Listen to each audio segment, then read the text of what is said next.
நகர பகுதிகளில் உள்ள அரசு உதவி பெறும் பள்ளிகளுக்கு காலை உணவு திட்ட விரிவாக்கத்தை தொடங்கி வைத்த முதலமைச்சர் மு க ஸ்டாலின் இந்த திட்டம் தமிழ் சமுதாயத்துக்கான முதலீடு என்று பெருமிதம் தெரிவித்தார். தமிழ்நாடு முழுவதும் அரசு தொடக்க பள்ளிகளிலும் கிராம பகுதிகளில் உள்ள அரசு உதவி பெறக்கூடிய பள்ளிகளிலும் முதலமைச்சரின் காலை உணவு திட்டம் ஏற்கனவே செயல்பாட்டில் உள்ளது. இத்திட்டம் பெற்றோர் மற்றும் மாணவர்களிடையே பெரும் வரவேற்பை பெற்றுள்ளது.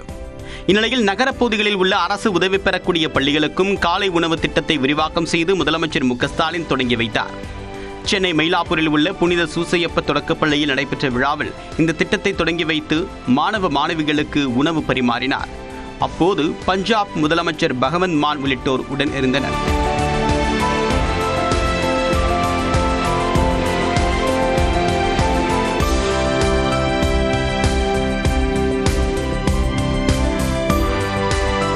அதைத் தொடர்ந்து முதலமைச்சர் மு க ஸ்டாலின், பஞ்சாப் முதலமைச்சர் பகவந்த் மான், துணை முதலமைச்சர் உதயநிதி ஸ்டாலின் ஆகியோர் மாணவ மாணவிகளுடன் சேர்ந்து உணவு சாப்பிட்டனர்.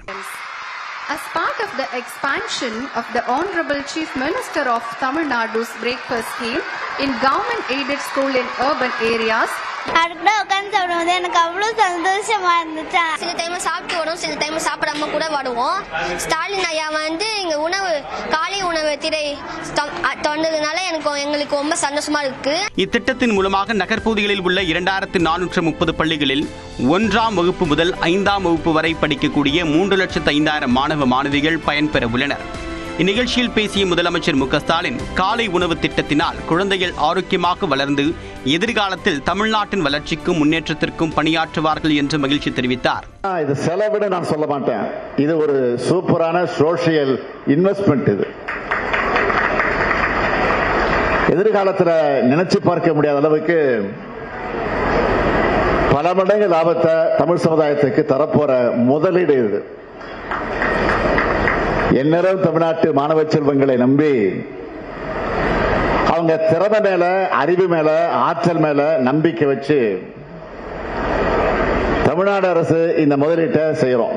தொடர்ந்து பேசிய பஞ்சாப் முதலமைச்சர் பகவந்த் மான், தங்களது மாநிலத்திலும் காலை உணவு திட்டத்தை செயல்படுத்த உள்ளதாக கூறினார். தமிழ்நாட்டு உணவுதான் தேசிய உணவு என்றும் அவர் தெரிவித்தார். Very big achievement.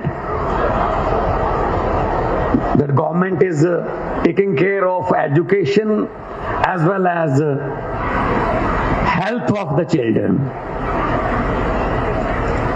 It's saying that health is wealth. காலை உணவு திட்டத்தில் தானியங்களையும் காய்கறிகளையும் சேர்த்துக் கொண்டால் மாணவர்களுக்கு ஊட்டச்சத்து அதிகமாக கிடைக்கும் என்று உலக சுகாதார அமைப்பின் முன்னாள் மூத்த விஞ்ஞானி சௌமியா சுவாமிநாதன் தெரிவித்தார். முருங்கைக்கீரை ஒரு 1 டீஸ்பூன் அந்த ட்ரைட் முருங்கை இலை பவுடர் நம்ம எல்லாரும் சேர்த்துட்டோம்னா இந்த ரத்த சோகை problem, anaemia problem, especially in girls and women can be completely eradicated because காலை உணவு திட்டத்தால் மாணவர்களின் இடைநிற்றல் குறைந்திருப்பதாகவும் சௌமியா சுவாமிநாதன் தெரிவித்துள்ளார்.